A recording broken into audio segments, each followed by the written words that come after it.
hold it in my direction, I guess. This Hangout on Air is live, so it should appear on your Google Plus and your YouTube or something. So if you go to YouTube now. YouTube? Yeah, so go to like Video Manager? Or my video. An interesting day. Live events? I don't know what that means. Enable live stream. Green. So it's live now. Okay. It's working out great. So, for yeah, me. click on that for a second. Which is there's a big Okay. push. So now to grow, try sending me data this science link. and computation. Okay. And so I've been able to leverage that for a bunch of new lines, faculty lines, and I've been serving on How's it looking? people that I'm really excited about. It's my I don't colleagues. see no So one's got- to be there for such a short time already. Good, you forgot. Feeling like I've gotten some real influence in where the department's going and where the university's going has been really a blessing. So this is included in what we consider big data. Yeah, the big Some of the data. way, but I can see us both looking at the screen. Try to do something called data Wonderful. science and learning, Well, so that the kind of people that are So coming yeah, in are you focused can on just sum machine up. learning. well, you have the email to Those send kind it. of questions I don't with know. big data rather than You didn't write an email to me? questions of, Yesterday. managing large data tables or security. Oh, I thought you wrote an email to everyone. Infrastructure stuff that I don't All right. Okay. Sometimes Well, we have it's something. 10 minutes. Alright. אני פשוט שולחת את זה אז לזה הקודם. אם את יכולה להוסיף, אני אגיד לך מה לעשות. שנייה.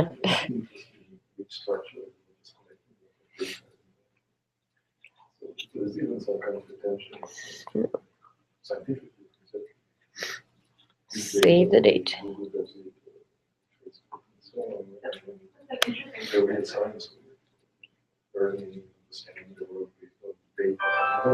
Why can't I do reply to all if I have? Okay. Big data, anything you see, or new sensor. למה זה? is close enough to something that big data Okay. basically on that premise rather than. Noah, hey, The big what's up? data initiative is A, that Good, how are you? the more data you have, the more Good. spurious correlations. Let's see if I can share the screen. Actually, rather than just doing correlations. Sure. across I also have your, data sets, you actually imagine Yeah. the user has a mind, Go right? A this lot of way. the big data comes from user interfaces, right? So you actually imagine, so the person behind these clicks that I'm How are things going? actually has a mind. Oh, You they're actually fine. put some Can't say that theory they into the can model that comes from the cognitive science. usually with kids is relaxing. Actually be a lot There really better. should be a different There verb are a lot for it. It's stronger not. instances, and It's that's not the another same. thing, There's a lot that, that's funny. Hi Noah. There's a lot stronger instances. So people can see you now on the screen. You could draw. Okay. So I think that. Who do you want me to add? לא יודעת מי אתה רוצה שאני אוסיף. Some of these cognitive theories, different what can help us. Few data points come to that theory. That's the hope. I mean, the best models these days are still these mixture models across all these different things. You can't make any sense of what they're doing and the fast algorithms are, keep belief and things, but as cognitive scientists, we don't have any theory. Hey, just as expected. So completely different. So, Conceptually, maybe the video synthesis. Anything I can just use audio as an exercise. Okay. I guess we can try to do that. Okay. So why don't we try video for now? And you have the slides, and if that doesn't work for some reason, then let me know. Is that reasonable? Oh, I can see. Yeah. You might want to turn off your video until we get to the closed session, just because that'll. Okay. Yeah. Yeah. makes sense. Okay. In fact, Okay. So I guess big data.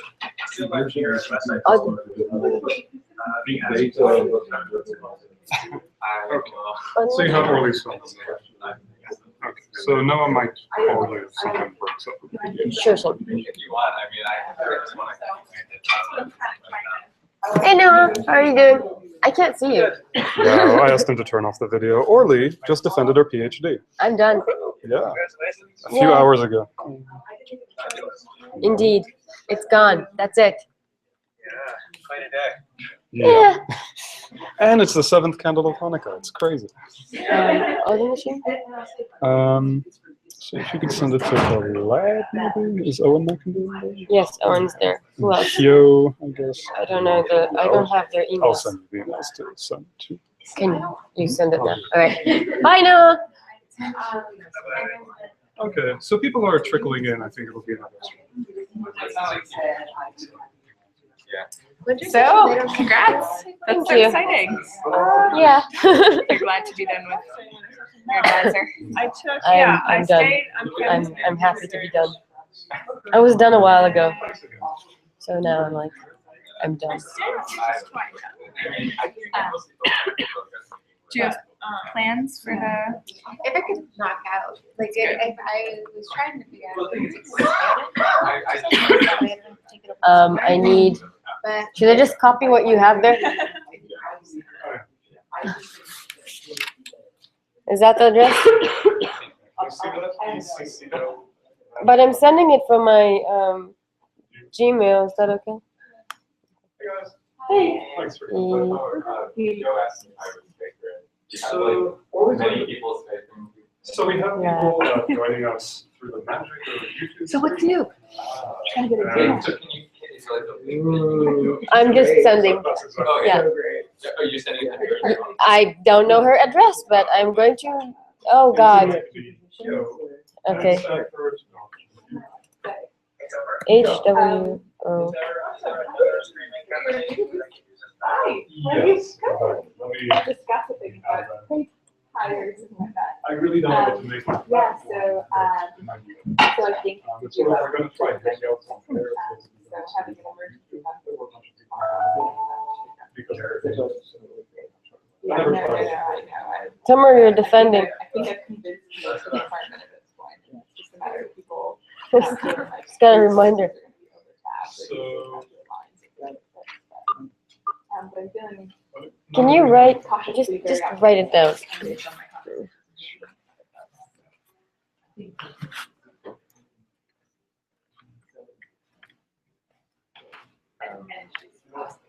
is it okay that I'm sending that? yeah. Should I sit somewhere else for the? No, For your computer? For your computer? Well, you're going to need a power plug probably.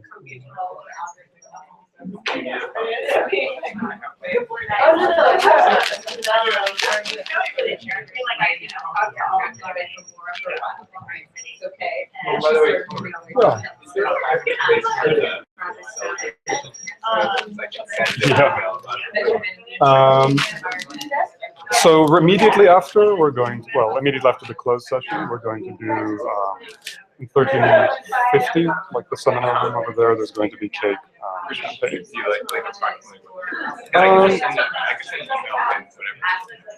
Right. So it's going to be after the closed session, which I'm guessing is going to be around 3:34, and after that, there's going to be a celebration of all kinds. You send it? That's it? Yeah. But I've only been there, a lot of the time so far. I was on maternity leave last year, and then I'm setting up the lab. So it's like it's all new data that's just starting.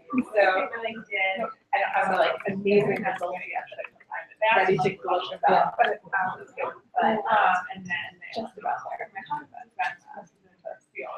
But he like I have a great 30 minutes. It would be very Committee. And he's also friendly, I thought that. Okay, and Nisa sent? So actually, doesn't test my 20th century. No. Okay. And the mom is just a solid. What is Andreas's email? He's probably too old. I can try. He's very chill. He's super chill. He never gets sad. That's totally fine. And nothing phases I him. said it was scary 8 months, but our experience is different. Okay. Sent it. אתם מנסים לשדר את זה? אנחנו משדרים את זה. מה? אנחנו משדרים את זה. כי חנה ניסתה להצטרף, יש לה את הלינק? עכשיו אני שלחתי. שלחת לה את הלינק? עכשיו. להצטרף, I have 43%. מה? לא נראה לי. לא יספיק? לא לשעה. מה? לא לשעה.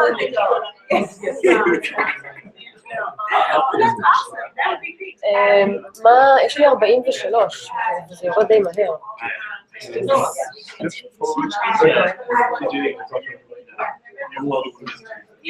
אבל אז אני אראה אותך? אני חושב שזה בסדר, אבל אז לא רואים את הסלייד.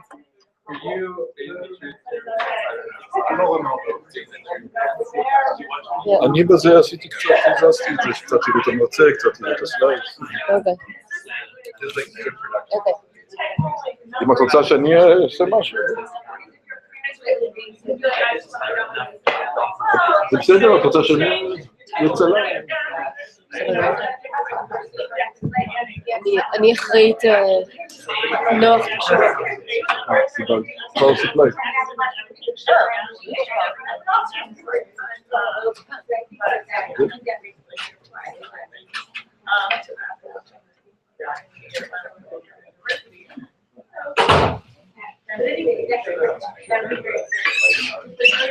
Yeah, I'll go.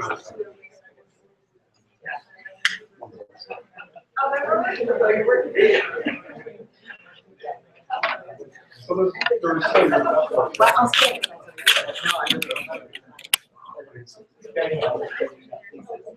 If you can guess what my vision is. I'll say after. So. Yeah, exactly. Yeah. Yeah. We're trying. So far, I'm walking this way. And then go bring it.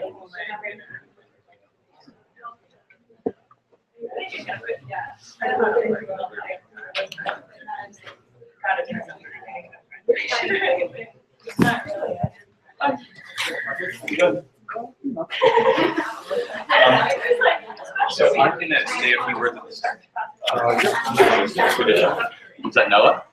No, that's everyone. Everyone. Oh my God, how many people are there? I don't know.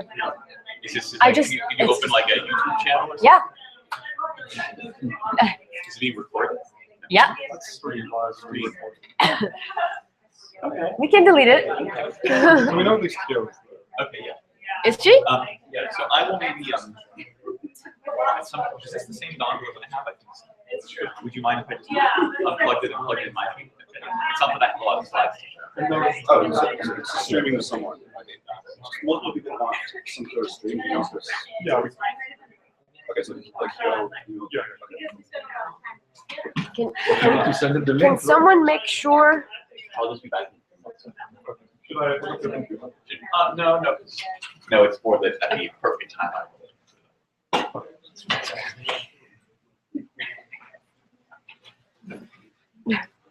We're not starting yet. We started 5 after. Yeah, exactly. So you're gonna hold this the whole time. There's no way for me to do it otherwise. What if you It's not good. It's not your side. Your height. No, it's not your height. Money closet. No, first time. But you're not gonna stand over there.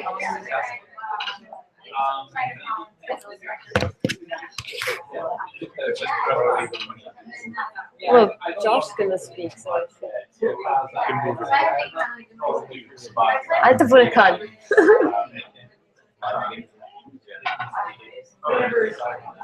Steve Piantadosi said, give that beautiful man a PhD already. ועכשיו הוא שומע אותי. Good. Break it in.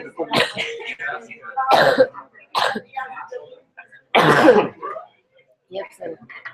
יש לך שתייה?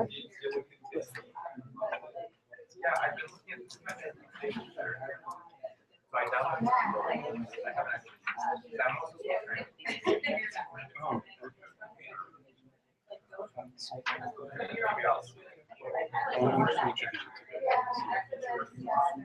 first,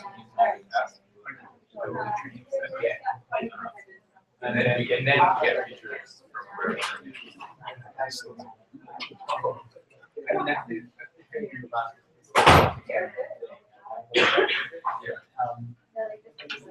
Your computer is the same height. There are these surveys. I mean, there's like there are 2 algorithms.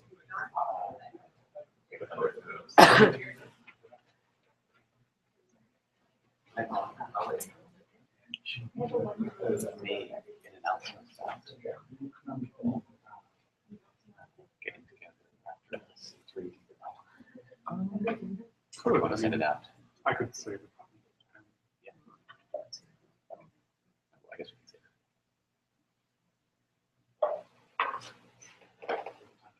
it. Wait, one more.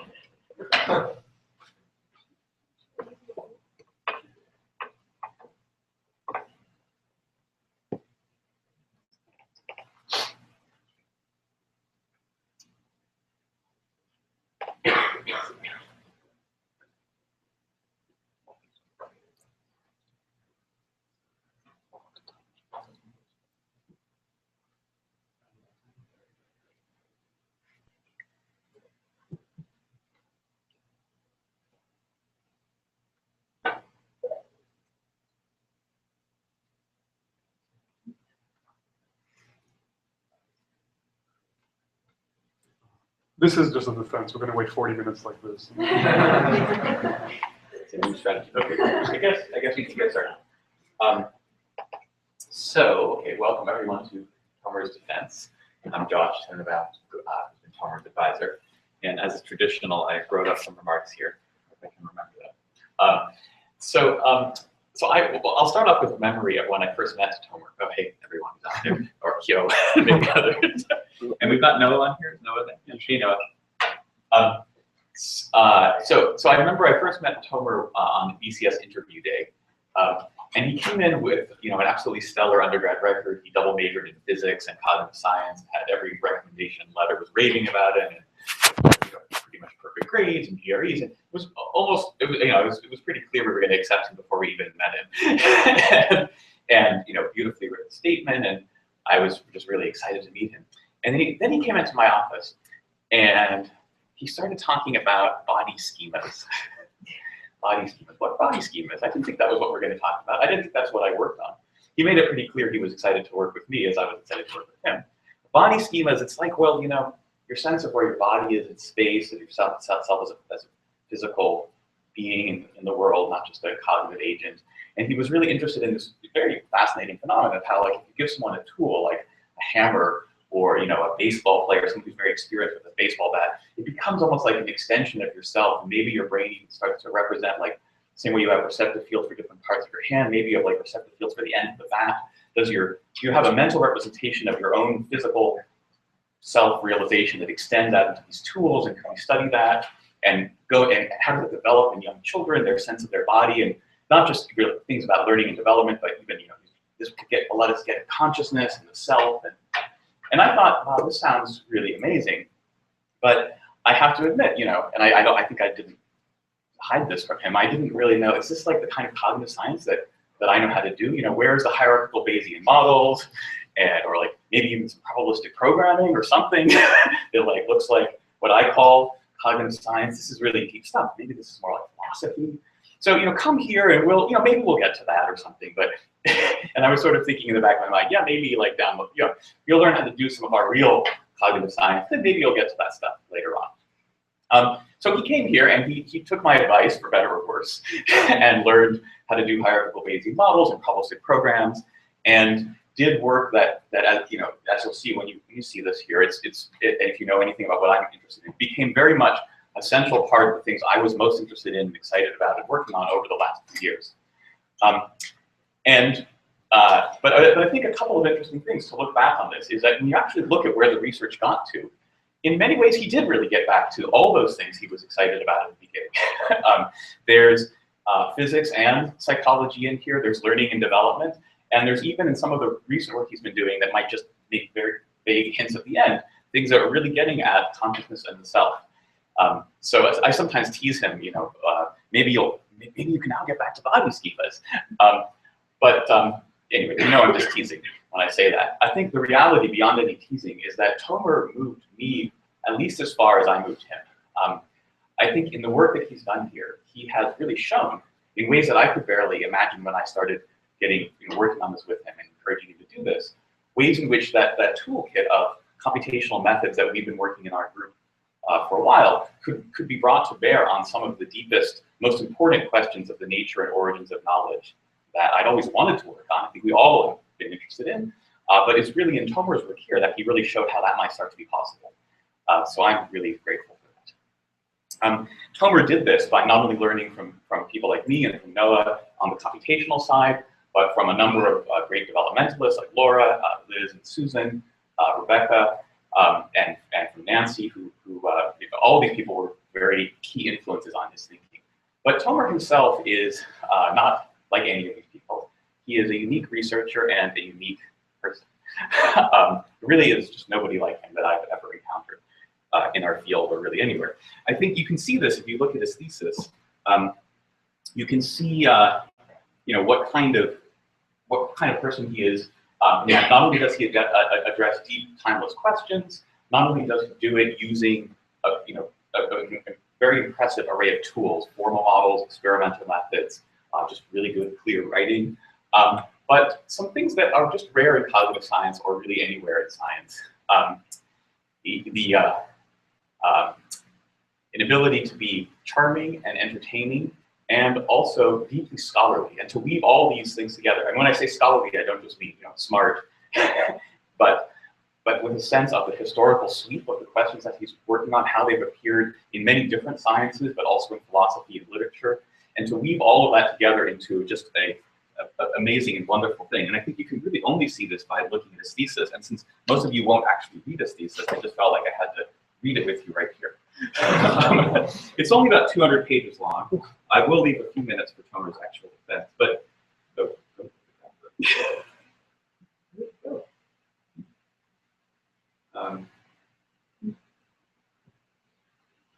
okay. Here's his thesis. Is it here? You might have to move it. So here, how do you do that? Nope. Yeah. Now, Mine. Tomer, why don't you just give us a tour? As some of you know, I'm only a recent new math science. Okay, there we go. All right, so here's his thesis, and maybe just scrolling down more. Okay. So you can see from the very start there's some funny shapes in the lower right-hand corner of every other page. That's page 5, something like page 6, but so far it looks mostly like a normal thesis in MIT type time, except for those funny shapes. Those figures, great. Not all the figures I think are nice. Because actually you can read his thesis very effectively by not only following whatever story is unfolding in the lower corners of the odd numbered pages, but actually if you just read the epigraphs and all of the marginalia here, starting with, well, I can't really read it, but you can get something from Kepler, a couple of amusing Rhodat signs, Turing, Skinner. He's annotated Herb Simon, a deep network. He's annotated his thesis, some Perl, all the stuff, with an amazing set of quotes and pictures, which I don't have time to show you. Some of them are even in the footnotes. There's Monty Python, Camelot. It's only a model. Oh, I don't know. There's too many favorites. So maybe this is just an advertisement that you should actually read his thesis. All the words and all the pictures and all the little words on the side and the italicized words up here, the commas. It's really quite remarkable. Yes, that might be helping. Anyway, I think you get the point. But some of the best stuff comes at the end. You can also see, yes, there's some math in it, and yes, there's some nice data. But you'll get to see. Presumably, he'll show you the math and the nice data in the talk. But I want you to just to get a sense of what is there that maybe you couldn't see. There's a lot of other things that have made Tomer unique and special to us in our group and our lives that you can't see even if you did read the thesis.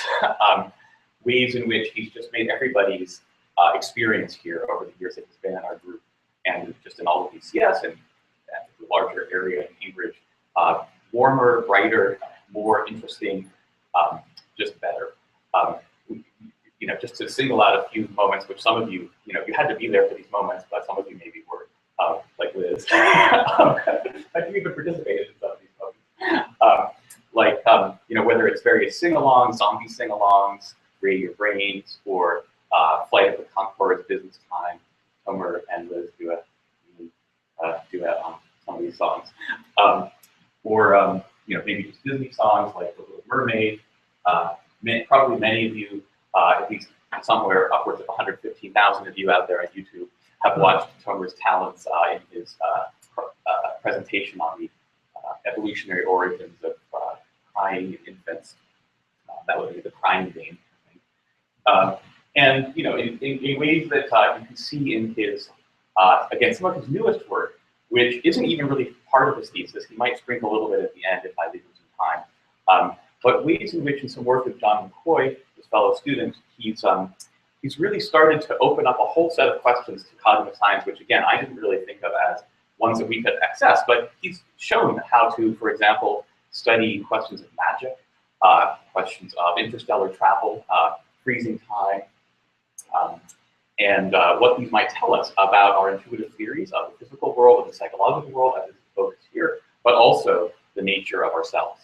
So I'm just super excited to turn it over to Tomer, but to really just see where all of this research goes over the next many years. I'm lucky that at least for the next couple of years, he's not going too far, doing the postdoc partly with Liz and Susan up at Harvard, and also right here at CPMM.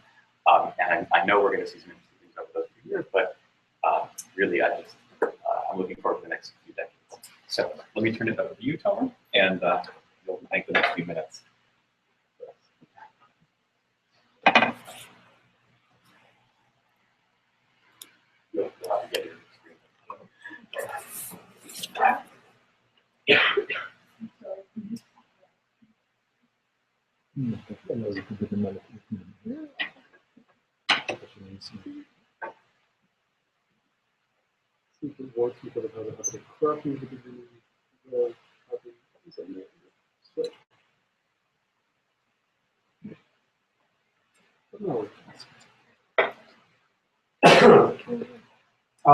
Okay.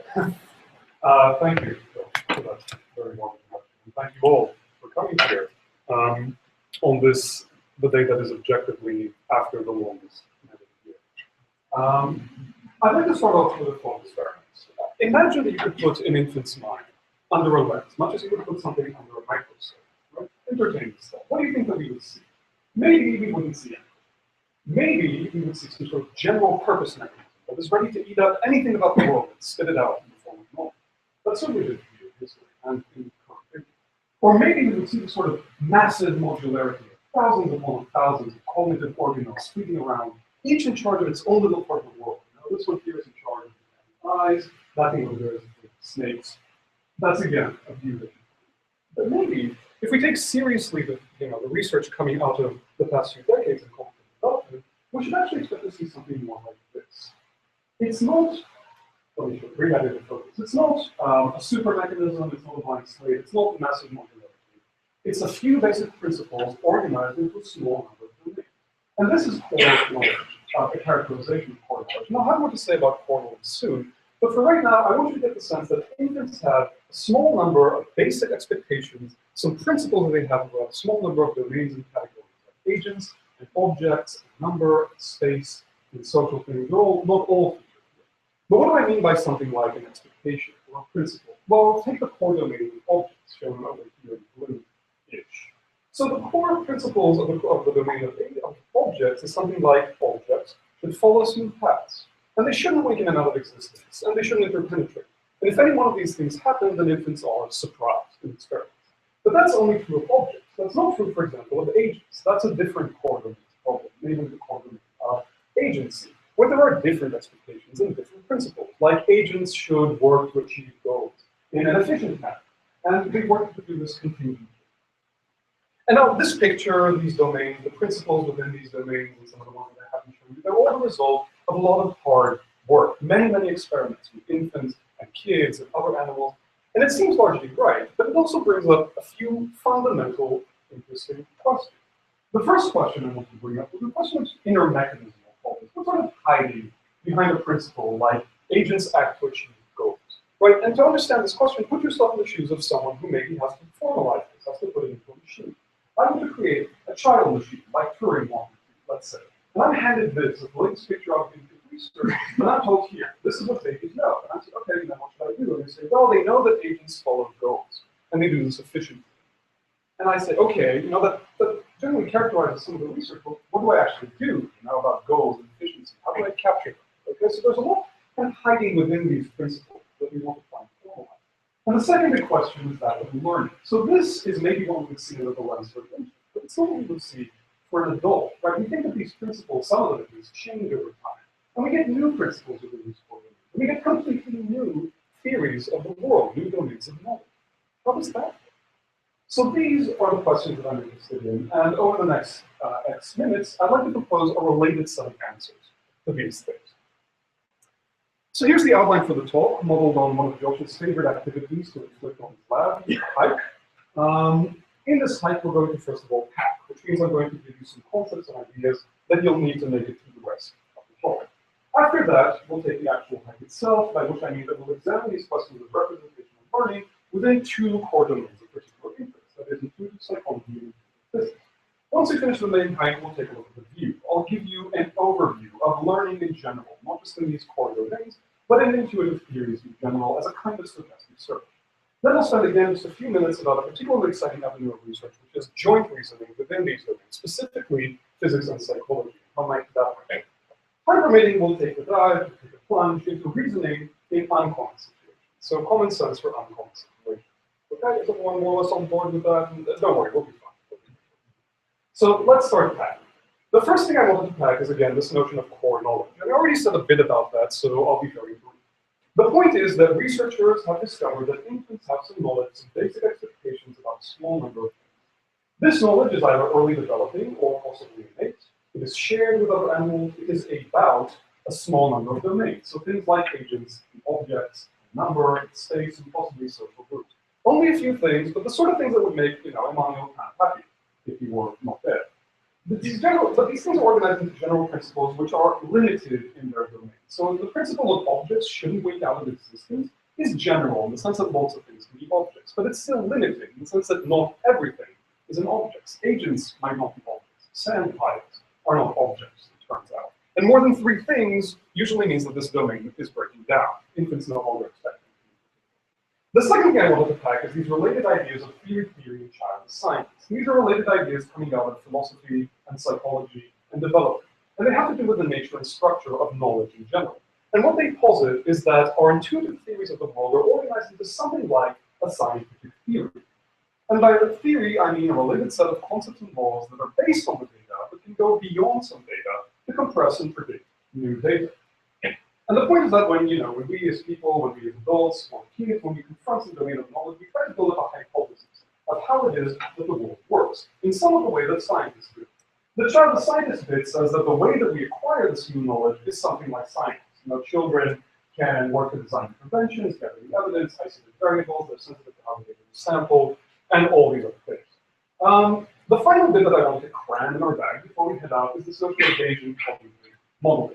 Now, all modeling is in some way trying to figure out, trying to reverse engineer the mind. What is it that the mind is actually doing? What is this machine for? Bayesian cognitive modeling, to give it a coarse characterization, is positing that what the mind is doing is trying to reverse engineer the world. It's trying to figure out how it is that the world is working. It's trying to figure out hypotheses about what it is that the world that made it so, that generated the data that you're looking at. And if this idea sounds somewhat familiar, it's because I just talked about it 20 seconds ago. Okay, this obviously is very related to the notion of theory.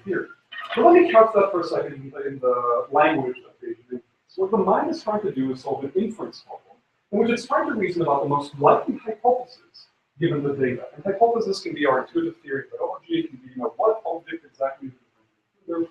And the logic of the, the Bayesian machinery tells us that we should think about both what the data was generated given the hypothesis, some theory of how that works, and also something about our background assumptions, our priors on what hypotheses are likely, regardless of any data.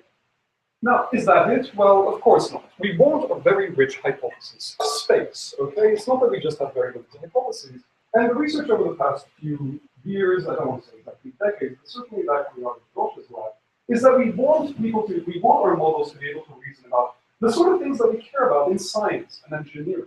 And we want to do that for people's intuitive knowledge, even if they're not science engineers.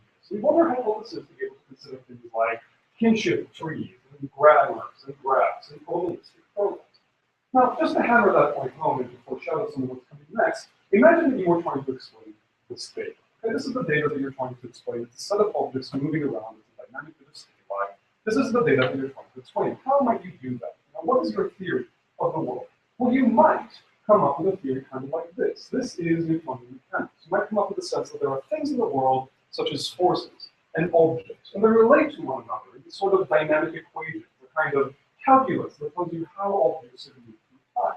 And once you have this kind of hypothesis to try and explain this data, well, now you can think about all sorts of things to change in this theory to make it fit the data a bit better. Maybe this isn't actually, maybe the force isn't exactly gravitational. Maybe it's not one of the arguments. The two maybe it's one of the arguments 3.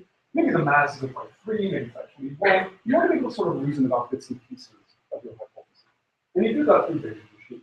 Okay, so we're about to head out, but I just want to tell you where it is that we're going by bringing in the big picture and restating sort of the questions and the answers. So we said this is the kind of picture coming out of development, coming out of cognitive psychology, and so there are two big questions of representation, inner machinery, and how we get more stuff. And the suggestion, which I'm going to flesh out in a second, is that these core domains, these principles, can be captured by something like a theory. And the theory can be captured by something like a calculus, a bunch of equations over a minimal set of variables. And these equations and these variables define what it is to be each core domain, and will capture these principles. And the way that we get new things is by fiddling around with these equations, by adding variables, by opening up new equations, by changing maybe some of the parameters. And that's how we would get new knowledge both within these domains and new knowledge outside. So is everyone more or less on board with that picture? Okay, we're going to. The first domain I want to talk about is intuitive psychology. In particular, this work by Kaplan Hinder, which is joint work with these fine fellows. So by intuitive psychology, I'm referring to people's ability to reason about mental states of other people, things like goals and beliefs and desires and emotions and plans and intentions, just by looking at their actions. Right? All these mental things, we don't have access to them, but we can see how people act and reason about it. And one of the best examples of this is this thing by Heider and Simmel. It's a very simple movie. It's just showing, this is a snippet of it. It's showing 3 shapes moving around in a 2-dimensional plane. There's a door involved there, and they're just moving around for about a minute. And when you ask adults to describe this, they say things like, you know what, this circle and this triangle are friends, but this big guy doesn't like that triangle, and he's trying to chase it, and the circle is an idiot. And I should say that when I put out these call-outs, that means that a participant actually said that. So people are using all this mental apparatus to try and explain these things. And we should really try and capture this in the form of an intuitive theory, what's known sometimes as theory of mind. That is, we assume that the world works such that there are these hidden things, that there are goals, that there are beliefs, that there are intentions that generated action. If this is our overarching hypothesis about the world, we can then go in and sort of tweak the goals and beliefs to make them generate the actions that we actually see. So a formalization of that idea, a theory of mind, which is itself a way of thinking about intuitive psychology, that's coming out of our lab is action understanding and reverse planning. One of the main and first developers of that is Chris Baker, who you've also probably heard from Julian Edinburgh as one of the main people developing this idea. So for those of you who are not familiar with action understanding and reverse planning, I'll be very brief about this, but the point is to try and think about how you can solve an action generating problem in the forward direction. Okay, so suppose I'm this hyper-intelligent circle right here, okay? And I have a goal, which is to get apples. I really like apples. I have high utility when I'm in a state that has apples. And I believe that there are apples at the top of this hill. What should I do? Okay? This might seem trivial to you, but how do you do the sort of reasoning that tells you to go up the hill? This is the sort of thing that keeps people in robotics and control theory up at night, right? They want to design robots that you give them a goal, and they will reason through it and say, I need to go up the hill. So they design these planning algorithms. And what he's pointing out that you can do is take in a goal or a utility and a probability distribution over what you believe the world is like, and they tell you, go up the hill. They generate this action. That's the forward direction. The inverse direction is now I no longer just taking a circle, I'm just playing on Tomer or a baby looking at the circle moving down the field. And I'm trying to think, well, why did it do that? I assume that the circle has something like a planning procedure. Okay, it has beliefs, desires, and it can go through a planning procedure to generate that action. And then I say, let's see. If I think that, let's see what happens if he really hates apples. No, he wouldn't go up the hill. What if he really likes apples? Then he would go up the hill. So I should probably endorse the fact that he wants apples. Everyone understand more or less inverse planning? Okay, so simple inverse planning can get you simple goals, but is that the end of the story? Hardly. Consider, for example, this piece of stimuli coming out of Hamlet et al. 2007, where children, chemical infants, see a protagonist circle trying to get on a hill, trying to fail. Then this guy comes in, a deuteragonist, a square, and he pushes the circle up the hill. Or infants see another shape, a triangle, let's say, coming in and pushing the circle down the hill. And then infants are given a choice. Which would you prefer to play with? Would you prefer to play with the square that pushed it up the hill, or with a triangle that pushed it down the hill? And infants overwhelmingly, it's a big effect, prefer to play with the square. And the interpretation is that infants understand or prefer to play with helpers, other people. And I don't know about you, but when I heard this result for the first time, my mind exploded. I mean, think of all the things. This is maybe the first thing that pushed me away from Baldy Stevens. Think of all the things that a baby would need to understand in order to reason something like he wants to, he wants to get helpers. You need to understand that the circle wants to get to the top of the hill. Okay, maybe inverse planning can do that. But you need to understand that the other guy understands that the circle is trying to get to the top of the hill. Right? There's sort of recursive reasoning going on. And you need to understand that the square wants to help him. What does that even mean? Right? We're getting at this point where we have these principles and the characterization of the results, which sounds right. But if I actually want to put this in a machine, we're going to need to do a bit more work. And so we wanted to extend, with Chris Baker and others, we extended, first of all, the inverse planning approach to include multi-agent planning. Right? You have now a few agents, and this agent needs to be able to reason about that agent and figure out its goal. And the way it does that is just having a model that actually understands the inverse planning. Okay, so before we said, you think the agent works like this? Now other agents think that agent works like that. Okay, multi-agent decision. The other thing we needed to extend is the utility function. Okay, so I said before that an agent can have utility over a stable world. Apples is good. But now we extended the utility function to include other utilities. You can have utilities of other utilities. And once you have that notion, it's much easier to see what helping actually means, right? If my utility function is somehow positively related to your utility function, that means what's good for you is good for me. So I'll help you. I'll bring about states of the world that are good for you. Conversely, if I have a negative relation to your utility function, what's good for you is bad for you. What's bad for you is good for me. So I'll hinder you. Okay? And you can see that this is sort of, again, it's an abstract relationship between these agents. It's no longer about just getting apples. Getting apples is good. No, it's generally trying to be helpful. So if you want apples, fine, I'll get closer to you. Apples. But if you want oranges, that might require me to get out of the way. I could generate completely different actions, still with the same social goal, or completely the same actions with different social goals. Now we have a model to try to test these ideas, but before I get to that, some of you who haven't seen this work maybe might get to you an alternative. And the alternative might go something like this. Mental states, recursive reasoning, planning about planning, baloney. Infants just have these simple perceptual analyzers, where something like this is bad, and something like this is good. Forget all this hogwash. You don't need this complicated mental machinery. You just have a bunch of perceptual analyzers to figure out the right ones, and that's all you do. And if you think like that, then you're in good company. It's not my company, but it's good company.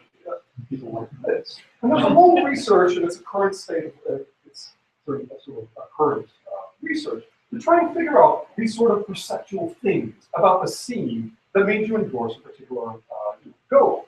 So you might say something like, if two agents are moving with a particular velocity, and the velocity is also shrinking when they're chasing, and if the vorticity of the tornadoes the two-dimensional shapes create in time is tight, then that's courting. Okay, you go through this, and you go to this huge table, obviously there was some sort of library or table of this, where you can tell apart all of these different mental states just by looking at the perceptual cues of the scene. Okay, so that's going to be our alternative. Something like what babies are doing, what it means to have a core knowledge of agency, is not exactly like a theory, it's more like just these simple perceptual analyzers. Everyone understand more or less the cue-based approach? So what we did was an experiment to kind of contrast these approaches. And we recruited 20 people, and we showed them a bunch of stimuli, which was supposed to be vaguely modeled on Hamlet, and I'll show you in a second that stimuli. We created 24 different scenarios, cut up in different points between a total of 96 movies, and we asked them, what do you think the goal of these agents is? And I think the best way to get a sense of what it is that we get is to just use this point of view. So here's an example of a movie we show people. All the movies involve these sort of mazes. All the mazes involve two possible selfish goals, a flower or a tree. And they also involve two agents, big and small. Small is weak, in the sense that he cannot push big around, and he fails in these actions. Okay, kind of like the small guy trying to go up the hill and failing and might need some help, or he could be hindered, he fails in these actions. Let's see what that means. And small is also selfish, in the sense that he starts trying to get either to the flower or the tree. Big guy is strong, in the sense that he can push small guy around, and he always succeeds in his actions. And he's trying to get either to the flower or the tree, or he's trying to help the little guy, whatever his goal may be, or he's trying to hinder the little guy, whatever his goal may be. Is everyone on board with what the instructions for the experiment is? Your goal is to try and figure out what the goal of Big Guy is. And I'll show you the movie, and I'll pause it at particular points and ask you by show of hands, what do you think he's trying to do? Ready? Okay. Here we go. What do you think Big Guy's trying to do? How many people think he's going to the flower? How many people think he's going to the tree? How many people think he's trying to help the little guy? How many people think he's okay. How many people think flower, tree, help, hinder, and now. How many people think flower, tree, help, hinder, hinder? Thank you.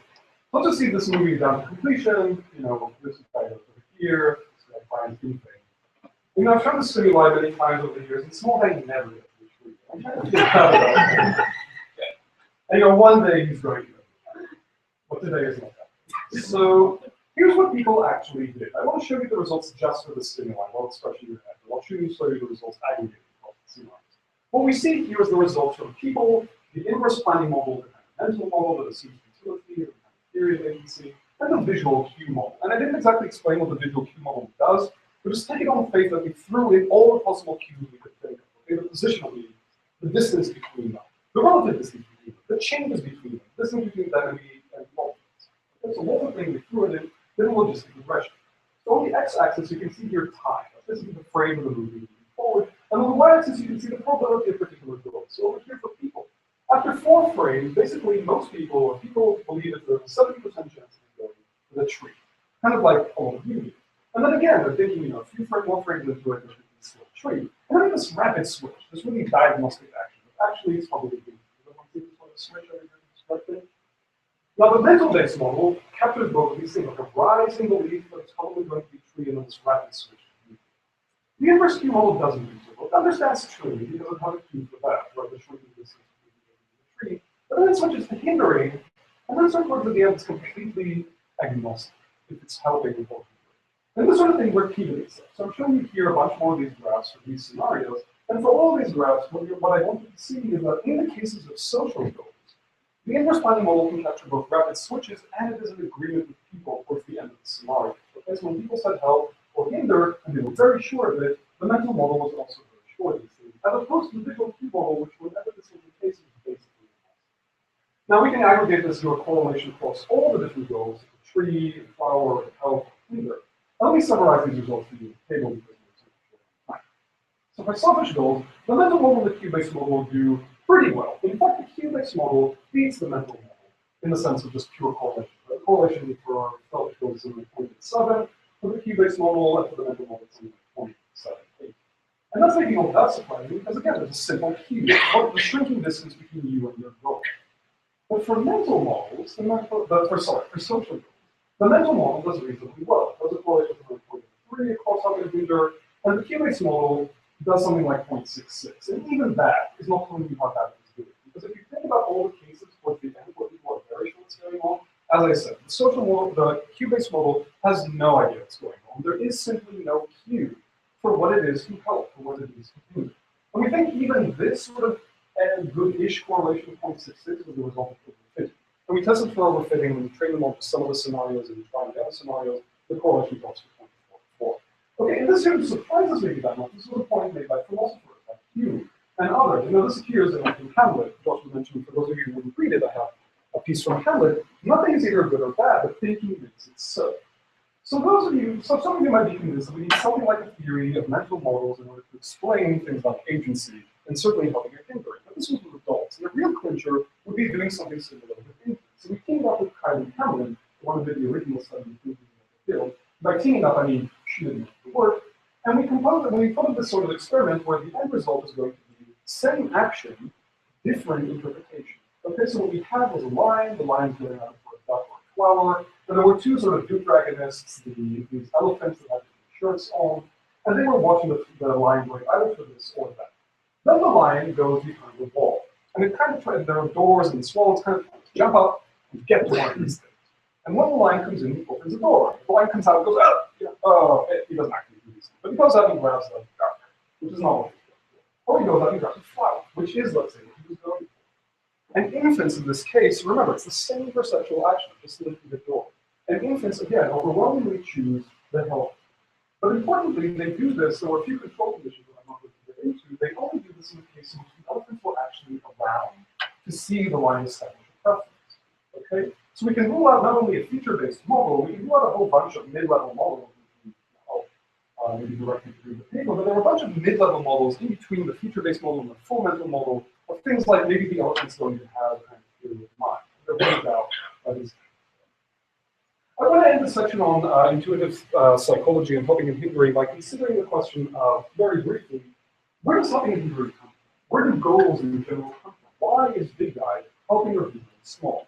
And in our experiments, we just placed a prior on the goal. You know, those are maybe a uniform prior or higher prior in helping, but that doesn't seem quite right. And I think that the question of where these things come from, they have to do with a different kind of thing. It's not about goals, not about desires, but rather about things like groups and relations. There might be a case that big is actually part of the blue, and small is actually part of the red group. And we think of these two groups are like capulets and multitudes, where it's not right for you to help the person in the other group. And if you did that, it would actually be morally wrong. Okay? This has to be more than intuitive sociology than intuitive psychology. And people like Liz Felty, for example, believe that intuitive sociology is as separate from psychology as psychology is from physics. Okay? So completely a separate fundamental knowledge. I personally disagree, but that's why Liz Felty is staying for the closed session to go on that. Okay. Moving on, or rather going back to the beginning. So we got a sense of some of the inner mechanism, at least for the domain of goals. And I suggested that it's going to be a kind of calculus over a small number of things. So this is going to be the naive utility calculus. Okay, the proposal is something like the basic fundamental atomistic units of the core domain of intuitive psychology is something like agents, where agents are just things that have goals and can take actions. And the dynamics that drive them, you can think of this kind of like the forces or something like that. Dynamics, the forces that drive them are utility functions. Okay? And there's still a lot to explore about the right aspect of the utility function, breaking it up into reward and cost and things that Julian is currently interested in. But this is the basic calculus that might calculate this stuff. Okay, well, what about things like Newtonian dynamics that I just mentioned, like forces and objects? That's going to be the calculus of this story. Okay, I'm going to propose that basically a different sort of calculus that is somewhat similar about objects and forces. We're going to be able to capture something like the core domain of objects. But there I'm also going to start emphasizing the question of how learning happens. Okay? So here we go. We're going to talk a bit about intuitive physics, and this is what we use. So, intuitive physics. By intuitive physics, I'm referring to people's abilities to reason about the physical world without necessarily knowing anything explicit about Newtonian dynamics, per se. Right? It's the sort of thing like we're asking, how much do you think this thing weighs? Like, what will happen if I throw it? How will its arc go? Will it smash? Will it break? How will it tumble? Like, all of you have a sense for this sort of thing, without even solving the equation. But how do you do that? Okay? And there have been a bunch of different attempts to formalize this ability. And one suggestion coming out of our life is something like we should think of this as an inverse gain. And a lot of you probably heard Joel talk about this idea. We're giving a big push on that. People like Peter Elliott, Dustin Henrik. And I'll briefly explain it to those of you who don't understand it, or who need to be reminded to those of you who haven't heard it. Imagine that you're trying to solve this kind of problem. There's a tower. Okay? I give you a tower and I ask you, do you think it'll fall down? And there are many different ways that you can think about solving this. One way is to just build a tower and see what happens. Another way, if you don't have access to Jenga blocks, but you know your way on computers, is to rebuild this in a computer. And we have the technology now. You know, on your iPhone or in your computer, you can build up these blocks and just hit play on the physics and see what happens. Okay? And if 90 times out of 100 this thing falls, then probably it's not stable. But if only 5 times out of 100 it falls, then probably it is stable. And the proposal is that this sort of reasoning is what's going on in your mind. When your mind is trying to figure out the physical world, trying to figure out a physical scene, it reconstructs in its head something like that scene, and it's able to simulate it forward, something like a physics engine or a game engine would do. And you can then answer many, many different types of questions, like where will it fall, or in which direction, or what will happen if I kick it. Okay? And you can think about solving each and every one of these through features, but you can't think about solving all of them through one specific feature. So you're faced with a problem like more and more and more features. And for those of you interested in this, I would definitely recommend you. This sort of reasoning has been used in a variety of subdomains like Hevesel, inference physical reasoning, Smith and Boole, things like collisions, and pendulums and other things. Sandler and all use something like this reasoning to think about causality in physics, and Toby Gerstenberg recently used something like this to think about counterfactuals in the physical world. And what all of these have in common is that, in a sense, you're sort of handling it. Okay, you sort of have it, and you just click play. You're trying to reason about the simulations and use those for thinking about inference. But we don't think that's the case for babies, right? We don't think that we come into the world with a fully formed physics engine. First of all, we know through many experiments like Bohr and Balajon and Christophe that infants learn something about physics in the first months of life. They learn something about gravity. They learn something about stability, about momentum, about friction. So is it the case that they're learning the physics engine from scratch? I don't think so. Consider this. Adults can also adapt to normal physical stimuli, right? It's not just about our world. It's the fact that you can pick up an iPhone game and play with it, which might not have the physics of our world, or adapt to zero-G. Is it the case that you're building not only the physics engine of our world from scratch, but for each situation, you're building a new physics engine? Again, I don't think so. And the proposal is going to be that actually there is something shared between any physics engine, any situation you could think of. And these shared things are just a minimal set of stuff that captures core objects, the domain of core objects. And before I get into a formalization of that proposal that I just outlined, I want to hammer into your head a bit more what I mean by novel physical stimuli. And this is the sort of stimuli also we'll test our model on, and I think it's useful to first see the stimuli, I don't think that's the formal model. So for those of you who haven't heard me talk about this might appear novel. You can think of these stimuli as something like watching a hockey puck table from above. You're trying to think, what's going on? You know, what's the mass of these different shapes? Right? This big, sort of heavier than yellow, are these patches slowing them down? So how much? If there's something like a force between these objects that are pulling them together, is there some sort of global force that's sort of pushing them in one direction or another, right? Those of you who haven't really thought about this might be the first time you've seen something like this, and yet you have a sense for what is going on. How did you do that? How did you reason about the situation? So, more and for those of you who want more. Okay, so we asked actually participants. We showed this, and I'll get into the experiment soon, but I'll tell you that we showed participants this, they were able to reason about the stimuli, and we asked them, how did you do this? And some of them helpfully said things like, intuition.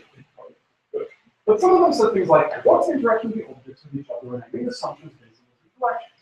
And you know what, participant 37, I think you're actually on to something. We need to make assumptions based on the interactions. And the sort of assumptions that we might make are the sort of things that I showed you at the beginning. This is the data that we're trying to explain. And our hypothesis is something like a set of equations over a basic set of things like objects, things like forces, and things like F equals ma. And now once we have this, we can sort of twiddle around the norms of these equations to better match the data. And that's what learning in this domain might be. We feel like there's intuitively a sense of a hierarchy. So like fiddling around with the mass of this particular object should be somehow different than fiddling around with the very notion of an attractive force, or the very notion of F equals ma. We want a kind of hierarchy. And this is that hierarchy, the proposed hierarchy. At the top level of the hierarchy, or rather, let me walk through this. On the leftmost column, we have the proposal that I've just outlined. The hierarchy of these ideas going from the topmost basic things that you believe about anything in the world. It's the basic fundamental things that you think are shared between any physics engine. And then it goes down and down to more specific scenarios. Our world, or the two-dimensional world of the physics that you saw before. And more into a specific scenario. Me flinging this, a particular tower falling, a particular world in which shapes are moving around. That's the hierarchy. In the mid-level, you can see this hierarchy applied to a particular domain. The smell of hockey puck moving around. In the rightmost column, you're basically seeing some code, which is capturing those equations that I showed you before, but is also introducing the notion for probabilistic product. So, what is the thing that is shared between all these things? What is the sort of basic calculus? We think it's something like objects and properties and forces. So objects have properties. We haven't studied yet what those properties are. We just said there are objects and there are properties. Some of these properties are going to be privileged in the sense that we think that they exist for any object, like position. Any object has a position and has some taking up something in space. So it has a shape and a position. Okay? And this kind of corresponds to the common sense definition of matter, as you might see in Wikipedia, as a thing that takes up space. The second thing that we have is something like forces. Forces update these properties. And they do this in particular for dynamic objects which have the property of mass. through something like F equals mx. It's a noisy F equals mx. Okay, but there could be many other properties that I haven't mentioned, like charge. There could be many, many different types of forces. Okay, I'm only saying that there are objects. They have at least a basic set of properties, but they might have other properties. And there are forces that upgrade these things to F equals mx. Now, there's a force in the world that changes how you move, and you have some resistance. But now, as you go down the hierarchy, you can learn specific forces, attraction. You can learn a specific force. Like attraction is 1 over r to the square instead of r to the cube. Both of these are attractive forces, but slightly different. And similarly for object, you can think like object is just a general thing, but as you go down the hierarchy, it becomes a puff with a velocity, mass. Well, a specific mass, just a thing that has a mass, right? And then a specific puff that has a particular shape, a particular color, a particular mass, a particular location in space. And when you run through this hierarchy all the way to the bottom, you get a scenario. You can actually play and watch it run. How do we do inference in this? Well, I already mentioned. The way that you do inference is in twiddling around these equations. Okay? So you get some data, you watch this data here, for example, this trajectory. And you're thinking, if I set the mass to be 3, suppose I have this hypothesis, somehow I go to the hypothesis in space, and the only thing I'm changing right now is, does it have a mass of 3? What trajectory does that give?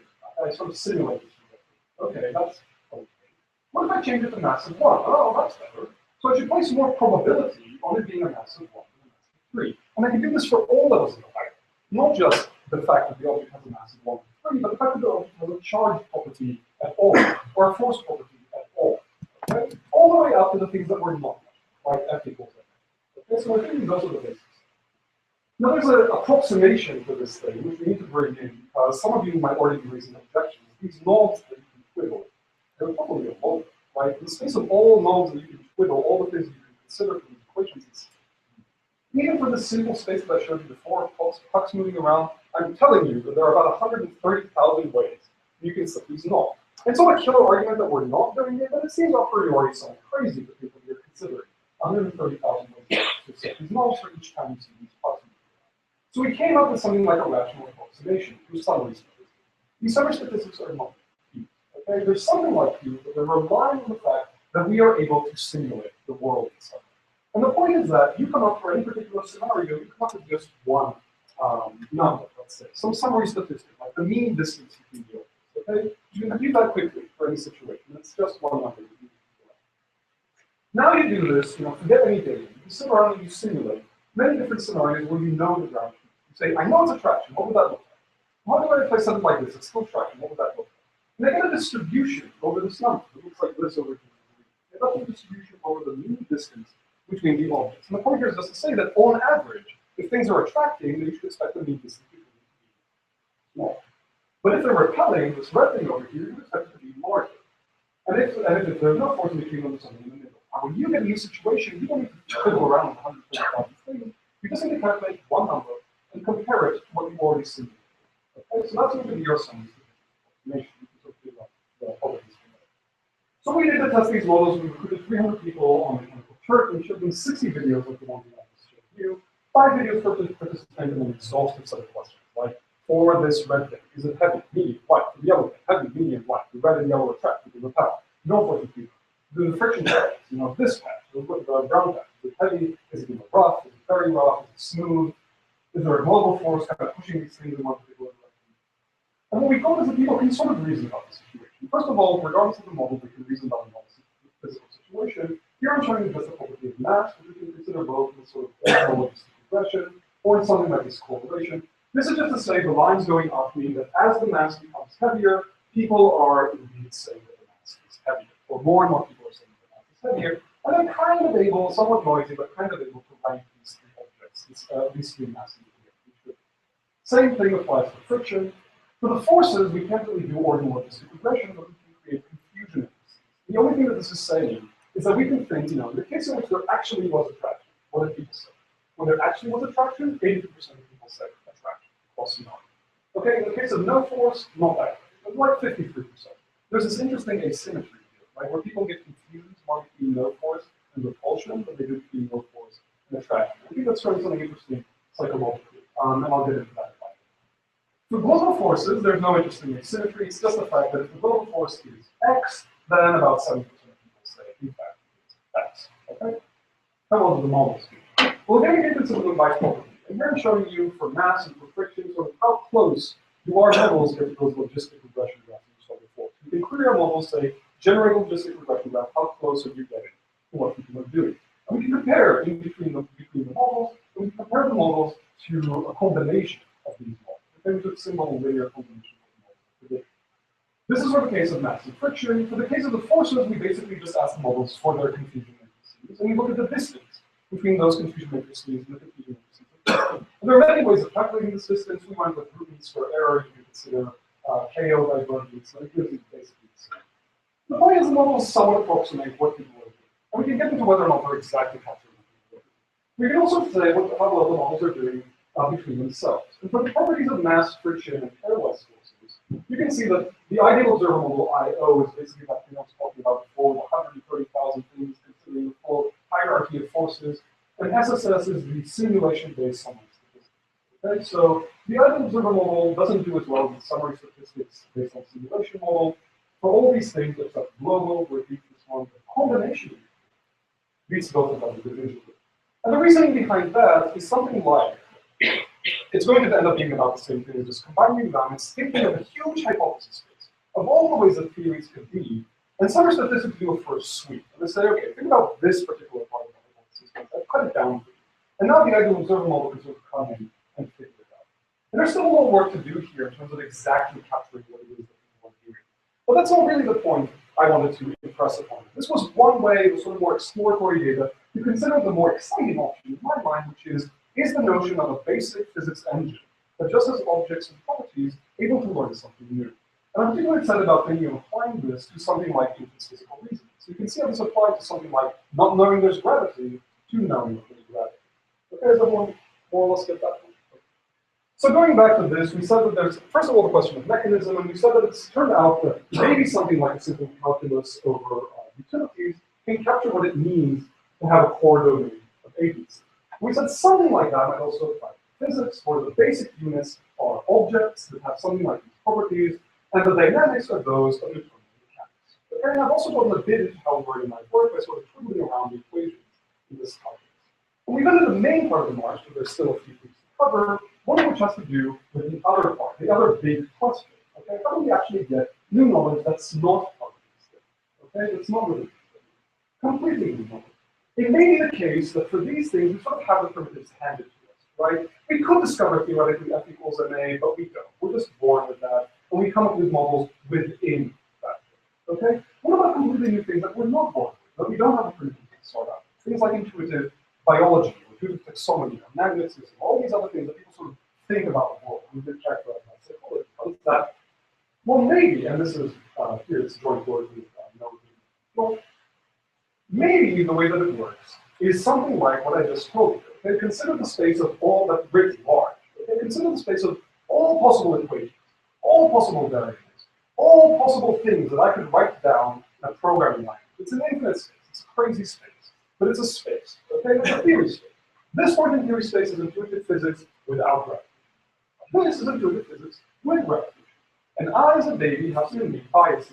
Right? I have a prior in this space. I tend to believe in intuitive physics without gravity because it's shorter. And you know, plurale class non esponenda sin necessitate, as William Hawke said. So we have these sort of priors, these things that we believe regardless of any data, but then we actually get some data. Things fall in. And we sort of have to say, well, maybe we should shift the probability mass around towards believing, okay, fine, there is such a thing as gravity.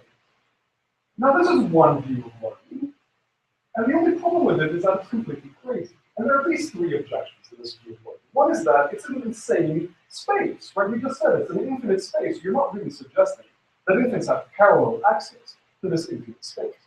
The second objection is more philosophical. It's something like, well, this isn't really theory, right? This is just hypothesis testing. You're saying the baby already knows about gravity, but it just decided not to believe it because it didn't have enough evidence yet. Well, you might call it anything except theory learning or concept discovery, all these other things that we're interested in learning. The third objection is that none of this looks like anything that children do. You said children are intuitive scientists, but the process of science is hard and messy. And it's not that you just get some data and you need to shift to the right theory. It takes time. They take 2 steps forward, 1 step back. Some of the kids, you know, they discover different parts of the theory. This picture doesn't capture that. This picture was never meant to capture This is a computational way. For those of you familiar with modern levels of analysis. So what these objections, these critiques are getting at, is something like you need to move more into the algorithmic way. And consider that we as computationalists have no more of an ability of thinking about an infinite space in our machines than a baby has inside its neat little head. And yet we are able to reason about infinite spaces in our machines. How do we do that? We do that through algorithms. And in particular, for interesting, fully connected, rich theory spaces of the sort that we're interested in, a common algorithm is something like stochastic search. Now, what do we mean by stochastic search? I mean, you are now an agent. You are a particular thing in theory space. You're only considering one theory. Okay? I'm here. This red dot over here, I have a particular theory. Doesn't matter how I go. This is a theory of simplified magnetism. Could be a theory of everything. I can compare to the data, see how well it does. And then I propose a change to that theory by fiddling around with the equation. I can propose a new equation or delete an equation. I propose a new variable, add a variable, delete a variable, change a parameter. I get a new theory. One that I hadn't thought of before. It's new knowledge. And I can think, how well does that theory do compared to the data? That's this yellow point over here. If it does better, shake the bag. If it does worse, well, maybe still shake the bag. That's stochastic learning. This is how you bouncing around in theory space. Okay, no longer parallel access, we're just moving around, given some data, trying to find good explanations of the data. That's what the algorithms are doing, maybe that's what kids are doing. Now, some of you, again, sort of people who objected before, might again object now with a different objection, like, why don't you just do something simple? Point your feet in the direction of the poles and go there. Do something like hill climbing or hill sliding or whatever. In general, try to consider things like these complex optimization spaces, where those sort of types of things can work. Okay? And indeed, things like hill climbing only work in more things like complex optimization spaces where the domains are much simpler. They're fully connected. They're much easier to search. They're the sort of things you might find in certain neural networks. But I think that there's been enough research coming out of psychology and development to suggest that no, we do want complicated, interesting, rich, logical, discrete theory spaces. And it's just going to be a hard search problem. Okay? So what we did was we came up with a theory space, it's an infinite space that can capture all sorts of theories. Okay? It's simple theories, it's not a fully worked out theory in mind, but it can at least capture magnetism, taxonomy, kinship, psychology, and many other garbage theories besides. But the point is we come to the space doesn't matter so much of the dynamics that we're trying to explore in this space. Okay, so we took the space and we ran a stochastic search learning through this space. We gave it some data, like simplified magnetism. The point was to sort of parse the world into magnets and metals and plastic objects. Or we gave it some simplified taxonomy data, right? We ran the same algorithm, but now we gave it some data about, birds and eagles and animals, and the point was to build a tree. Now, first of all, the algorithm can do it, right? It starts out with nothing and sort of proposes theories and runs around and finds the right theory, which is nice. But that's sort of what I already told you about the computational model. You get some data, you find the right theory. Okay? What's more interesting to us is the dynamics. And the dynamics were such that, first of all, without any new data coming in this might be a trivial statement, but it's an interesting statement because that doesn't exist on the computational level, right? It took many iterations of proposing new theories, discarding things, coming up with new equations, throwing out variables to come up with the right theory. The other interesting thing is that these sort of aha moments occur, right? These moments of sort of rapid transition, where you're kind of spending a lot of time faffing about and suddenly you find the right law. Okay, that you may have even thought of before, but didn't have the right way of considering it. And you find the right law and you latch on to it. And you're sort of moving around through space with that data. And these sort of aha moments happen for different times, for different runs of the algorithm. And part of the proposal was think of these different runs of the algorithm as different children. Different children take different amounts of time to discover different parts of the theory. Okay? This is not something that happens in the computational picture. When you average children out, they kind of get these smooth learning curves, something like develop. And we considered both the dynamics of, this graph is kind of complicated. I'll say something and I'll show it to you. It's that we're not completely discarding the computational view. The computational view is about when data comes in, what should be done. The algorithmic level view is introducing something like when data comes in and you're just given time, regardless of new data, how are you learning? So this sort of dual dynamics of, or these two sources of dynamics, which is time and data, we're also exploring this paper, where we gave sort of different amounts of evidence about magnetism and so on. And it's sort of this kind of model, something like that, was used in Liz Holland's paper in SRCP, which you want that paper report. So yeah. Now, is that all there is to it? Well, is what children, obviously there's something more to explore about what exactly stochastic search algorithm we're using. But is it the end of the story? And at least one person in the audience might object, specifically Laura Schultz. And she might say, you're crazy. Go. And those of you who have heard the debate between me and Laura Schultz, the debate, we know that Laura spins a sort of pretty bad about how children are able to consider parts of the hypothesis space in a way that stochastic search isn't. They have these sort of other things these other criteria for how well the theory is doing. That's not just about fit data. They know something about what it is that they're searching for even before they found it. In other words, stochastic search simply doesn't. Now, I disagree with Laura on this point, or at least on parts of her point, and that's why she's staying in the closed session to agree with me. So, we've basically reached another part in our track. I mentioned that we already have these notions of sort of calculus for these different domains and what it means to learn something new. This is sort of fiddle around with your calculus, but this fiddling around cannot happen in parallel for all possible reasons at the same time. It's hard work. You have to consider the different models and move around. And this is more like what kids are doing, and in fact, it's more like what scientists are doing. Okay? The last bit, which I want to touch on in this track, really briefly, is this notion of the connection between intuitive physics and intuitive psychology. And I think this is a really exciting avenue for future research. Now, what do I mean by joint reasoning? Consider that these core domains are separate, according to the core model. Right? In this reason, either about object or about agent. If something is an agent, it's not an object, it's not an agent, different principles apply to it. But some of you might have already noticed that these two equations kind of look the same to one another. And is there a way of thinking about these two things jointly? And should we think about these two things jointly? And the answer is that I think yes. And let me bring up Heidegger and Simmel again. Now, this is usually brought as an example of, psychological reasoning run amok. But think that in order for your common sense explanation of Heidegger and Simmel to make sense, you actually need to know a lot about the physics of the environment, or at least assume a lot about the physics of the environment. You need to know that these objects are not interpenetrable, right? You need to know that the action is local. You can't just do anything that you want. The action is not a force. You need to know that the action is a cause. There's a reason why the train isn't something zooming around all the way to the end of the screen, right? It's taking sort of local steps. You need to know something about collisions, about sort of oomph, the transfer of momentum. Why do you think that this is sort of bad action? It's not because necessarily of such an influence either, but it's because you realize something about force and the fact that these aren't interpenetrable and that this thing is transferring momentum to it and that. You also need to know something about the door. It's not going to open by itself, and it requires effort to open. These walls are interpenetrable, so they can trap the agents inside of all these things about the physics of the situation. So while Heidegger and Simmel is often described as something like psychological reasoning, it should really be called psychological reasoning sitting on top of physical reasoning. The question is how we do that. And to do that, we designed a very simple domain, something like trying to capture with Heidegger and Simmel. Heidegger and Simmel is pretty simple. This is a simpler version. It's called line. Heidegger and Simmel is 3 shapes moving around in 2 dimensions, 60 to 70 seconds. This is 2 shapes moving around in 1 dimension for about 3 seconds. Can you still get something interesting? Well, our claim is going to be, first of all, yes, you can. What can you get? And I'll show you the movie a few times. You sort of conceive it a few times. You can get sort of something like this. This is something like the Schrodingian launching, something like collision. It's not yet animacy.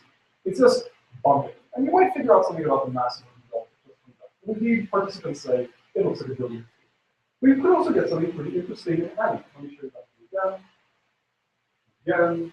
And people say, this looks a bit more like chasing or fleeing, right? Blue wants to befriend red, but red wants away. So we have these sort of shapes moving around, but you're getting sort of more of a sense of social growth. Although some participants still rely on physics. They say there are 2 magnets, and this one is repelling this other one. But you have these competing. Here's another simulation. Here's another situation that we can think of. 2 things sort of coming in and bumping, right? Starting from that, bumping. In this person, the 2 balls were attracted to each other in some way. And it's sort of like open. Some people are saying it's sort of physical attraction, and some people are saying it's more like psychological attraction. Kiss and love is what we're describing. And you can also get, this is the closest we've gotten so far to actual hybrid symbols. Okay? So most people describe this as something like fight.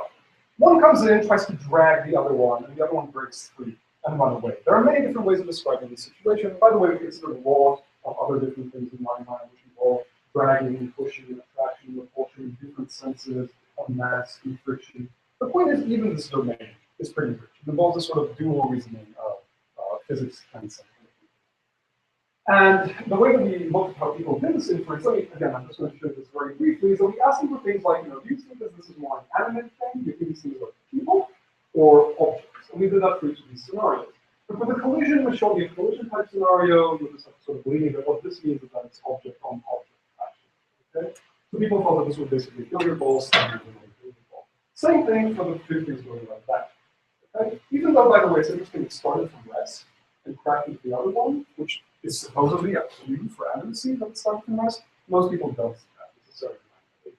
For these things like resisting and chasing, most people endorse the fact that this is some sort of animate situation. And we can also see this in a histogram of the labels that are sort of forced people to use, which run again from very physical things like bumping, very animate things like resisting and fighting. And you get sort of very different histograms in these situations with other. And again, I'm going to be very brief here, but to say that we sort of came up with a generative model for this whole situation, which fuses together what I mentioned before about the calculus for agents and the calculus for physics. And we need to make sort of some additional assumptions, which have to do with the fact that agents they can take actions, just before, but agents are sort of objects. They're different from objects in that they're affected by forces, but they can generate forces on themselves. Okay, the kind of actions they can take is to generate force themselves, right or left. And the transition function, which sort of appears in planning in general, is not going to be Newtonian dynamics. So the planning that you're doing as an agent is not just any planning, not just any matrix. It's specifically informed from Newtonian dynamics. And when you have something like this model, you can get some interesting reasoning about it. But I don't have time to get into that. What I do want to talk about, and we have just enough time to think about common sense in uncommon situations, because I wanted to end on something like this. And this is extremely joint work. Okay, so collaboration. So what I mean by common sense reasoning in uncommon situations, what I'm interested in here is the fact that the intuitive theories that we have about the world, our core knowledge or ideas in intuitive physics and psychology, don't just apply to our world. They apply to the worlds of our imagination. Okay, so this is intuitive theories, these things like counterfactual. And it relates to our ability to judge these worlds as sort of, yes, they're impossible, but they're not impossible. Or at least some of these scenarios are more possible than others. And the right way to show you this, I think, is to consider things like magic. So think about magic. Okay, imagine that you're in a magical world in which wizards can pass all sorts of spells. I'll explain how I'm going to this after. And in this world, as everyone knows, levitating a frog of distance of 1 meter off the ground costs 10 magic points. Okay, this reflects the effort involved in casting the spell. But you can consider all sorts of other spells. You can sort of think of it. You can conjure a frog. You can mind control a frog to walk 1 foot forward. You can levitate a frog 1 foot off the ground. You can make a frog cease to exist. You can turn a frog into a stone frog. You can change a frog into a mouse. You can make a frog invisible. You can make a frog 2 times bigger. And you can teleport a frog. Now we showed this to about 100 participants and we asked them, rank these things. Tell us which ones do you think are the hardest? Which ones do you think are the easiest? To a different group of subjects, we asked them, it's 10 points, levitate a frog 1 foot off the ground. How many magic points do you think each of these costs? And they end up being pretty consistent among them. So the ranking and the amount of points that you get is basically the same. So I'm going to talk about the ranking. And usually what I do at this point is ask people to say, write it down and rank it themselves, sort of say what they think is the hardest. And I show you that's what people also did, and it's great. We've got time for it, so I'll just say it. Does anyone want to take a guess? Okay. How many people think that turning the frog into a stone frog is the hardest thing? How many people think that making a frog cease to exist is the hardest thing? How many people think that conjuring a frog into existence is the hardest thing? How many people think that making a frog invisible is the easiest thing? How many people think that teleporting a frog is the easiest thing? How many people think that levitating a frog 1 foot off the ground is the easiest thing? Maybe a few. Okay. So what people did is we sort of, on the x-axis, you can see the different spells, and on the y-axis, we just treated the rank as sort of an ordinal variable. And you can see this is what people did. They said conjuring is the hardest thing, and levitating is sort of the easiest thing, somewhere in the mind control. The letters over here sort of a linked letters analysis. It means if something has the same letter, they're not statistically different from one another. We print a little part if they have different letters and are statistically different. But the first thing I want you to get from this is that people can use ranking. It's not all equally impossible, which is interesting, right? I mean, none of these things are possible. There are no wizards that can turn frogs into stone. There are no wizards that can conjure frogs. Yet people have this sense that some things are easier, some things are harder. How does that work? The second thing I want you to know is that people are pretty consistent. So it's not the case that people are sort of all over the place. And you can think of different ways that people solve this problem. Right? Maybe some people consider something like this guy. I was thinking in terms of the NP called existing Final Fantasy spells because I'm a wretched dork. Okay, and now I'm not quite sure what NP means and what Final Fantasy is, but I'm pretty sure not all people have that in mind. And yet, people were, on average, pretty consistent. What I'm showing you here is again the spells, And here's the proportion of people that rank the spell. So over here, for example, red is harder. So about 70% of people rated Conjuring Up as the hardest spell or second hardest. And about 50% of people rated Cease to Exist as the hardest or second hardest. And about 50% of people rated Levitation as the easiest or second easiest. And we do this by subjecting to sort of clustering analysis. You can see that there's a big bunch of people over here going from blue to red that are all kind of doing the same thing. And we think this cluster is even bigger. There was something about the way we ask people, which is a bit confusing. This is sort of the minimal amount of people who are doing kind of the same thing. As I said, they're kind of consistent if you consider other spells, harder spells. They're kind of consistent and they're able to do this ranking. And how do they do it? And we think that's where intuitive theories might come into play. The first rule of magic is something like magic has a cost. It needs to have a cost. But where does this cost come from? Well, maybe our sensitive intuitive psychology and intuitive physics tells us that. So imagine there's something like an ontology of objects, like objects and properties with the sort of mentioned before. Here on the bottom, it's something like a location. A location is not an essential property of an object, right? It appeared way down low on that hierarchy I showed you before. A frog is a frog, whether it's here or here. Right? That was a really low property. The size is maybe somewhere along that hierarchy. Or a frog is a frog that's 2 times bigger, but it's not that big. Shape is starting to get more and more essential on that hierarchy. Right? If I change a frog into a mouse, is it still a frog? I don't know.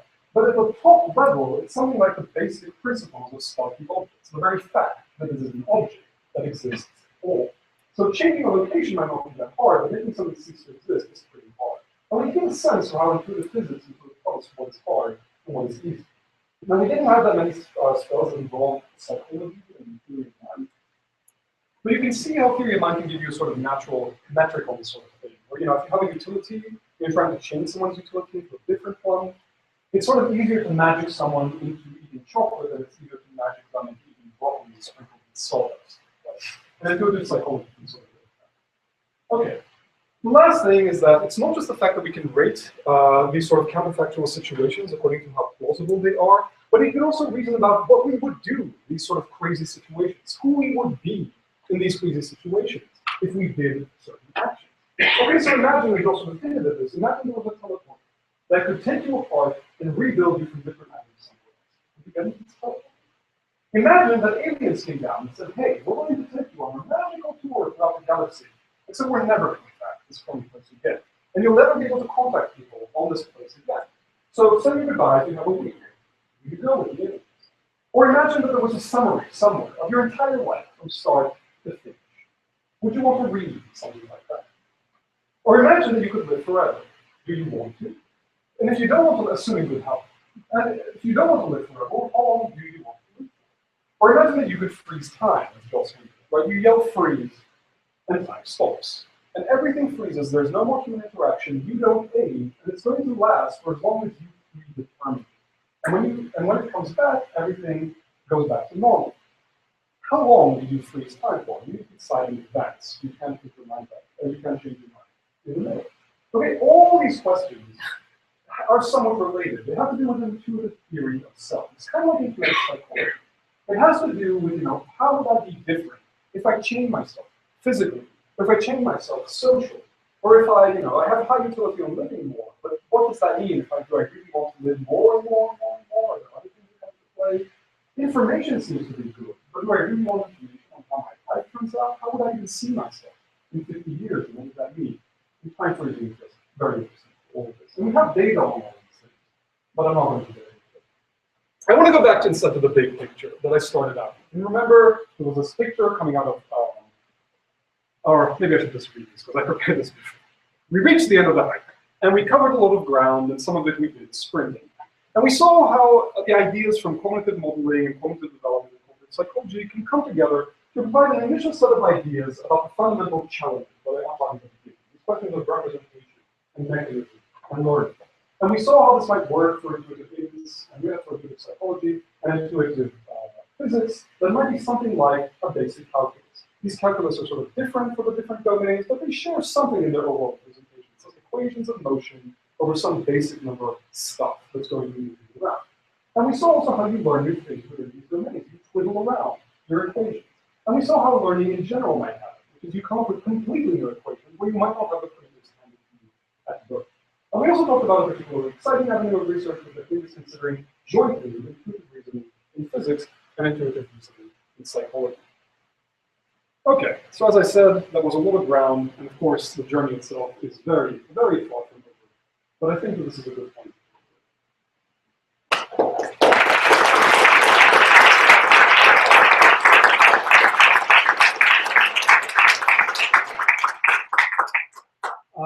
Is it okay to do it?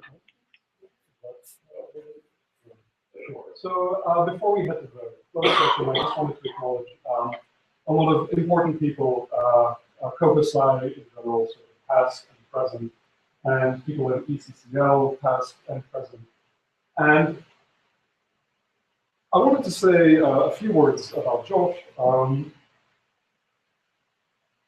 So people sometimes, in the few conversations that I have with people that don't involve Gabriel, people ask me things like, how's the idea? And I say, yeah, it's okay, how's your business going? And they ask me, how's Josh? How's your advisor? How's that? I say, oh, Josh, I won the lottery. I think as an advisor, as a researcher, as just a person, he is a rare find. And I definitely, as I said, I feel very, very lucky as an advisor and just around in general. And Josh, since your earlier research was about how people, some of your earlier research was about people detect anomalies and think about things like unlikely coincidences, I hope that you can explain how I won the lottery not just once, but several times with people on my committee, people involved in the committee. So, thank you.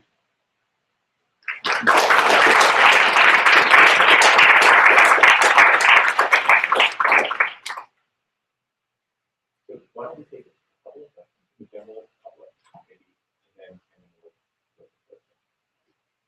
and then I'd say after that, they're assuming that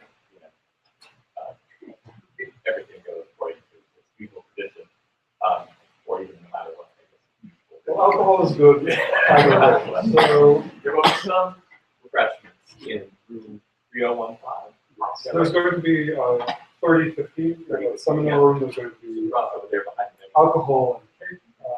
And after that, everyone is of course welcome to our place where my people want So that's so, but the thing over there, I think around 4:30, we'll send out an email. So, in the first model, you had an alternative model, and you technically use the logistic regression, which does not count for combined coupling between cubes. So maybe the impressive result was merely the fact that you didn't take the counter model, something that like any nonlinear model, instead of logistic regression, would be able to capture these kind of things, and then well, that's a very, very good question. And I should say two things about that.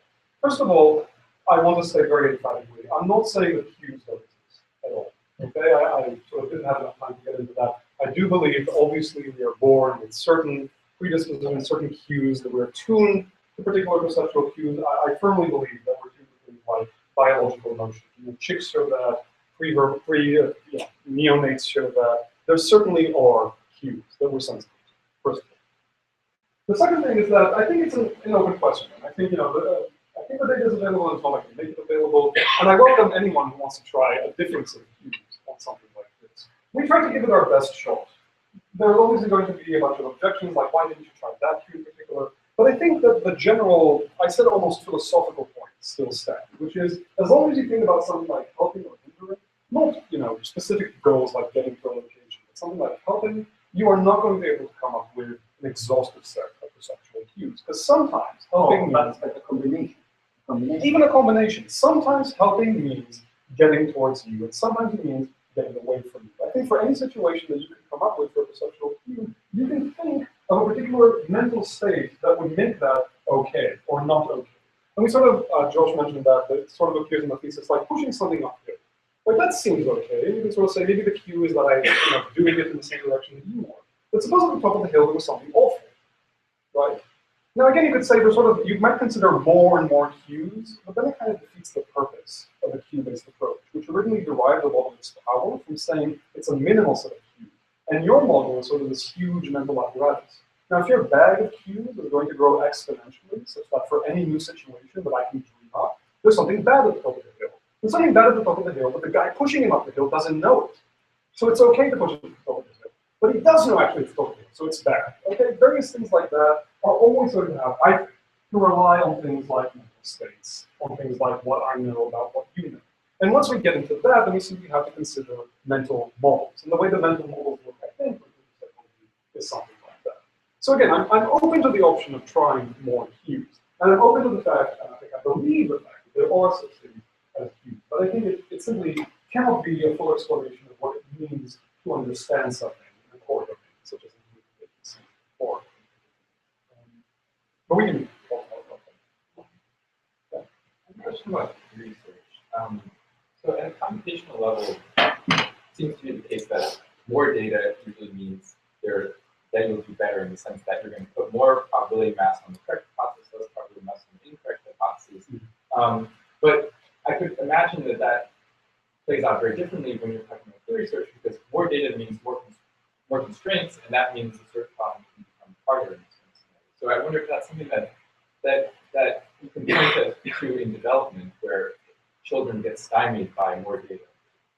Liz is smiling because I think she has a very similar idea. So I'm going to sort of just channel maybe Liz here for a second and say, yes, I think that's a very, very interesting idea. And part of the reason that Liz thinks, if I understand her view correctly, is that part of the reason that she thinks these core domains are very separate from one another is to sort of limit the amount of things that you can even think about, the amount of hypotheses you can consider, the kind of data that you're sensitive to. That it's only going to work, learning is only going to work when you're young in something like that. It's only later when you can consider language and things like that, and combination of these spaces, and combination of various ideas that become more sensitive to data, but then that becomes a huge search problem. And we're only ready for that huge search problem when we've already sort of established the core. I'm not sure that's exactly maybe getting at your suggestion. It's more about like we need smaller theory spaces with larger theory spaces. Or you're saying maybe we need smaller bits of data with larger bits of data. Was that? Yeah. This is a general question. I wonder to what extent do you think rational observer models are in play in non-human species? And presumably that's not what's going on with like paramecium. And I wonder, taking for granted. For those of you who don't know what paramecium is, yeah, right. Could you remind the audience? Taking for granted that everything is true, which actually backfires in here. How would we get to this? What's the starting state? What's the phylogeny of this, whole way of modeling the world? I mean, it seems more likely that that's possible for physics than something like agency. But like, what do you think? So you asked a very general question, and I'll answer a very general answer, which is I don't know. I think that's a fair answer. I think that we're only starting to understand these things, within their specific domain. So to give a very general answer of how this might happen in general is necessarily going to be speculative. But I'll speculate. And I'll say that at least for other animals, I think that this is getting at something like what these animals know. So, think of it from it's helpful for me at least to think of it from a probabilistic programming point of view, right? We can think of these programs as stating what the state of the knowledge inside an animal's head is, whether it's a human or a meerkat or whatever. And these programs can be very specific. They can be telling you, how you should walk, or watch out for that thing over there. And it could be the case that evolution has discovered, very specific program for very specific situations, and sort of put that into different animals. Like, this is how it works to fly. Don't bother learning exactly how to fly from scratch, right? This is how you look. This is how you fly. This is how you walk. Whereas for other things, you can think of it more as a problem sort of program discovery, right? The end state might even look the same, because you discovered a program for a long period of toil that ended up looking like something that evolution built in. You might say, well, wasn't that just built in? Well, no, because you have sort of general machinery that can generate programs, sort through programs, and then end up with something that looks a bit like what animals have. But the animals sort of have that put in. And that sort of general ability, and here sort of more channeling Noah, might be something like the ability to both generate new programs and to sort of call these different steps in the program, call these functions by some sort of name. So the ability to sort of say, this bit of computation was useful, let me capture that and reuse it. And you sort of say, this becomes now a new primitive in my language default. And that ability to sort of create new primitives might be what's different about us. I'm really, really speculating. And it might be the case that we are handed certain primitives that we share with other animals. Other animals have these primitives sort of built in, of maybe things like force and object and stuff like that. We have these primitives, plus the ability to use these primitives to generate new programs.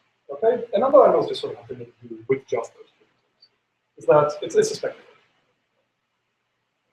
So to follow up on that, can I ask a question? Do you believe that the machinery that learns and operates over primitives is the same machinery that can learn and operate over the pointers, the more programs that you're learning? So if you learn a pointer to something in a language, you can now use the same common world learning algorithms that are being stored with these primitives to operate over those. That implies something about the input being very different for this. I think maybe. I think just like I said before that I don't know. I think that I was already speculating over there to answer a further speculative question about the representation, which I'm not sure about, but I can sort of propose answers to, so then answer what the learning mechanism is over those things that I speculated about is, I think it's an open. And I think, but I think that problem shows the sort of questions that we can get at asking once we start thinking about this combination of formal theories and what we know is in development. I think you can't ask these things like pointers and objects and things like that if you don't have this standard. So I'll say that I think it's an interesting thing to consider and maybe